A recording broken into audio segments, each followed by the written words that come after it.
Jadi di sini saya akan menjelaskan jurnal penyesuaian.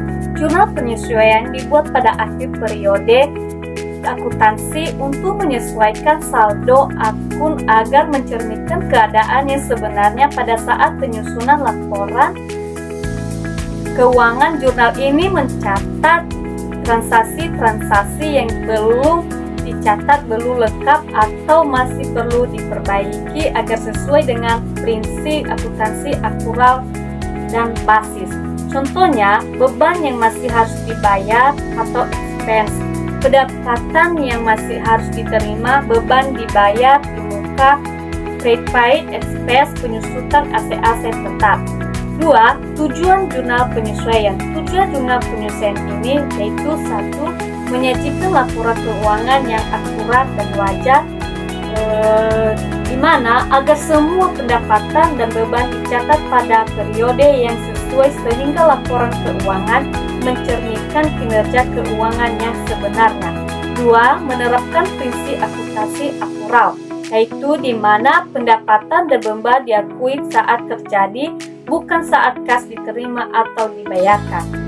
3. Menyesuaikan saldo akun agar sesuai dengan kondisi real, di mana saldo akun seperti beban dibayar di muka, perlengkapan penyusutan, piutang, atau utang yang disesuaikan agar menunjukkan nilai yang benar pada akhir periode.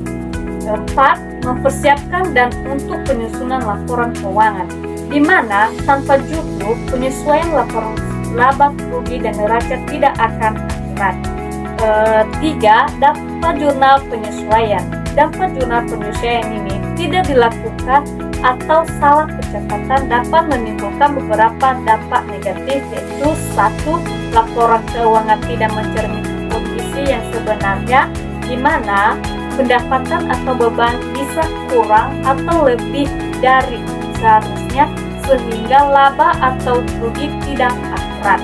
2. Kesalahan dalam pengambilan keputusan, di mana pengambilan keputusan ini manajemen dan pihak luar investor, kreditur, dan lain-lain akan keliru dalam mengambil keputusan berdasarkan laporan yang tidak akurat. 3. Pelanggaran prinsip akuntansi, di mana tidak mencatat jurnal penyesuaian berarti tidak mengikuti prinsip akuntansi yang berlaku umum PSAK, GAAP, dan bisa menimbulkan masalah hukum atau audit. Laporan keuangan ini akan akurat, proses studi berjalan lancar. Demikian. Manfaat jurnal penyelesaian. 1. Akurasi laporan keuangan. Memastikan bahwa setiap transaksi dan akun keuangan tercatat dengan benar. Jurnal penyelesaian membantu mencatat transaksi yang mungkin belum masuk ke dalam sistem. Misalnya, beban listrik bulan ini yang belum dibayar, tapi sudah terjadi. Harus tetap dicatat agar laporan akurat. 2. Kepatuhan standar akuntansi. Menjamin bahwa laporan keuangan disusun dengan prinsip akuntansi yang berlaku. Standar akuntansi seperti prinsip matching dan aktual mewajibkan pencatatan transaksi sesuai periode terjadinya, bukan saat uang berpindah. Penyesuaian memastikan hal ini dipenuhi. 3. Pengambilan keputusan. Menyediakan informasi keuangan yang akurat untuk pengambilan keputusan manajemen. Manajemen perusahaan membutuhkan data yang tepat untuk membuat keputusan penting, seperti merancang anggaran atau mengevaluasi kinerja. Tanpa tujuan penyesuaian, data bisa menyesatkan. Jenis-jenis jurnal penyesuaian. 1. Penyusutan aset tetap. Aset seperti mesin dan kendaraan akan menurun nilainya seiring waktu. Jurnal penyesuaian digunakan untuk mencatat penurunan nilai tersebut secara berkala. Contoh visualnya, mesin dicatat setiap bulan mengalami penyusutan Rp500.000. 2. Pendapatan diterima di muka. Uang sudah diterima, tapi jasa atau barang belum diberikan. Ini belum bisa diakui sebagai pendapatan. Contohnya, pelanggan membayar layanan 1 tahun, tapi baru berjalan 2 bulan. 3. Persediaan. Terkadang catatan buku tidak sesuai dengan jumlah fisik barang. Jurnal penyesuaian dilakukan untuk mencocokkan keduanya. Contohnya, buku catat 100 unit, hasil stok opname hanya 93 unit. 4. Beban dibayar di muka. Kita sudah membayar, tapi manfaatnya baru akan diterima di masa mendatang. Jadi belum semua dianggap sebagai beban sekarang. Contoh seperti sewa gedung dibayar untuk 6 bulan ke depan.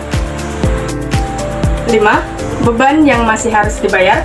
Sudah terjadi tapi belum dibayar dan belum dicatat.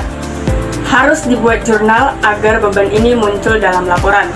Contohnya seperti gaji bulan Juni belum dibayar saat akhir bulan. 6. Pendapatan yang masih harus diterima. Jasa sudah diterima, tapi pembayaran belum diterima. Pendapatan tetap harus diakui. Contohnya, kita sudah menyelesaikan proyek desain, tapi klien baru akan membayar minggu depan. Teman-teman pasti sebelumnya sudah mengetahui tentang yang tujuan, manfaat, dan juga jenis-jenis akun-akun apa aja yang akan disesuaikan dari sini. Nah, sekarang kita akan membahas tentang bagaimana cara menyelesaikan jurnal penyesuaian. Nah, teman-teman dengar sudah ada beberapa contoh itu dari data penyesuaian per 31 Desember 2024 pada usaha dagang Cantika sebagai berikut. Nah, untuk transaksi yang pertama yaitu nilai saldo akun perlengkapan pada neraca saldo sebesar 2 juta, dan pada akhir periode jumlah perlengkapan yang masih ada sebesar 750. Untuk jurnalnya, sebelah debit yaitu beban perlengkapan sebesar 1.250 dan sebelah kredit yaitu perlengkapan sebesar 1.250.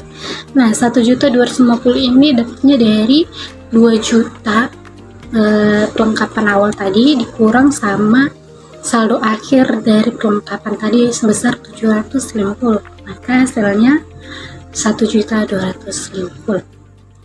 Lanjut untuk transaksi yang kedua, saldo akun sewa dibayar di muka sebesar 30 juta bagian kredit. Sewa dibayar selama 1 tahun yaitu dari 1 Maret 2024 sampai dengan 1 Maret 2025. Maka jurnalnya adalah sewa dibayar di muka sebelah debit sebesar 25 juta dan juga pendapatan sewa sebelah kredit 25 juta juga. Nah, teman-teman, 25 juta ini dapatnya dari perhitungan di mana kita menghitung sudah berapa lama mereka sudah memakai sewa tersebut. Karena tadi pembayaran sewa selama 1 tahun, maka kita menghitung sudah berapa bulan yang terpakai. Nah, karena tadi pembayaran 1 Maret sampai 1 Maret 2024 sampai 1 Maret 2025, kita hanya menghitung pada tahun 2024 aja yang sudah dipakai. Nah, berarti dari Maret sampai Desember. Dari Maret sampai Desember itu ada 10 bulan, berarti 10 bulan yang sudah terpakai. Maka tadi saldonya 30 juta. Nah, 30 juta ini dibagi 12 bulan, hasilnya 2.500.000. Nah, berarti 2.500.000 ini pembayarannya selama 1 bulan. Setiap bulannya itu membayar 2.500.000. Nah, 2.500.000 ini kita kalikan sama yang 10 bulan tadi. Nah, hasilnya sama besar 25 juta. Maka 25 jutanya dapatnya dari situ ya, teman-teman. Oke, untuk transaksi yang ketiga yaitu gaji dan upah karyawan pada bulan Desember 2024 belum dibayarkan sebesar 10 juta. Karena gaji dan upah karyawan yang belum dibayarkan, maka ini akan menjadi beban dan juga utang gaji bagi perusahaan. Maka jurnalnya adalah beban gaji dan upah sebelah debit sebesar 10 juta dan juga utang gaji dan upah sebelah kredit sebesar 10 juta. Lanjut untuk transaksi yang keempat yaitu di mana pemakaian peralatan toko menyebabkan penyusutan peralatan toko sebesar 6 juta. Karena transaksi ini tentang penyusutan, maka jurnalnya adalah beban penyusutan peralatan sebelah debit sebesar 6 juta dan juga akumulasi penyusutan peralatan sebelah kredit sebesar 10 juta. Oke, lanjut saja untuk transaksi yang kelima, di mana transaksinya pendapatan yang masih harus diterima sebesar 5 juta.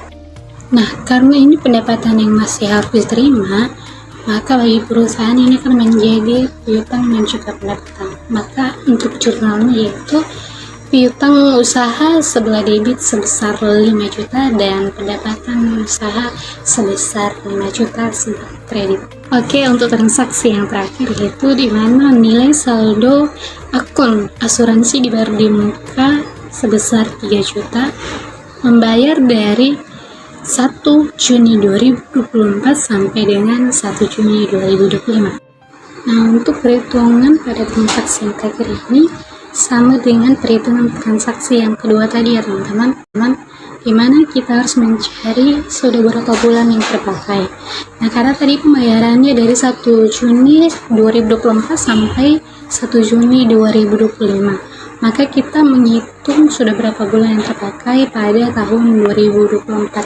Nah, dari Juni ke Desember itu ada 7 bulan, maka perhitungannya 3 juta tadi saldonya dibagi dengan 12 bulan hasilnya 250.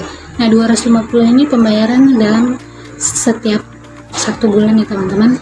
Jadi 250 ini dikalikan sama 7 bulan tadi yang sudah terpakai, hasilnya 1.750.000. Jadi untuk jurnalnya yaitu beban asuransi sebelah debit sebesar 1.750.000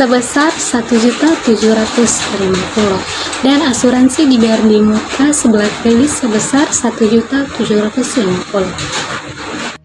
Nah teman-teman, sekian yang bisa saya jelaskan tentang cara menyelesaikan jurnal penyesuaian. Nah, semoga dengan video ini teman-teman bisa paham dan mengerti ya. Kalau ada yang kurang paham bisa kok bertanya di kolom komentar.